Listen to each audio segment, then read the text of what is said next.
comments. But we're also told the man in question, lawmaker Vladimir Zhirinovsky, fills an important role for Vladimir Putin and Putin's inner circle. It seems that tonight, Zhirinovsky has again done Putin's bidding, taking the vitriol against Hillary Clinton to a level where Putin can't quite go. One of Vladimir Putin's most powerful supporters, a man who just won big in a parliamentary election in Russia, makes a menacing prediction. Vladimir Zhirinovsky, an ultra-nationalist firebrand who now leads Russia's third biggest party, warns Americans about their votes. They're voting for peace on planet Earth if they vote for Trump. But if they vote for Hillary, it's war. Zhirinovsky says Hillary Clinton, quote, craves power, that she'd create panic if elected. Then he goes even further. If Hillary Clinton wins, it will be the last U.S. president ever. The Kremlin scrambled to distance itself from Zhirinovsky, a foreign ministry spokeswoman telling CNN that was just his personal opinion. But analysts say Zhirinovsky is helping Putin. President Putin has stoked nationalism in Russia in recent years in order to shore up political support, and so it's useful for him when he has these types of ultranationalist characters like Zhirinovsky making these kinds of remarks. Meanwhile, tonight, Putin and his inner circle are pushing back against the latest allegations that their hackers are trying to sabotage America's vote.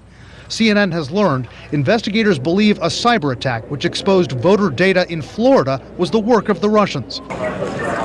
The Obama administration has just publicly named and shamed Putin's government for hacks of the Democratic Party, accusing the Kremlin of trying to destabilize America's political system. Putin says the U.S. is trying to deflect from the damaging content of the stolen emails. They started this hysteria, saying that this hacking is in Russia's interests. This has nothing to do with Russia's interests. Analysts say if there's anything to what U.S. officials accuse Putin of doing, this is unprecedented. It's extraordinary for a foreign leader to go to these lengths to interfere in an American election. And, I think it shows how bad the relationship is between the United States and Russia at this point. Experts say if his hackers are meddling in America's election, it's a cold calculation by Putin.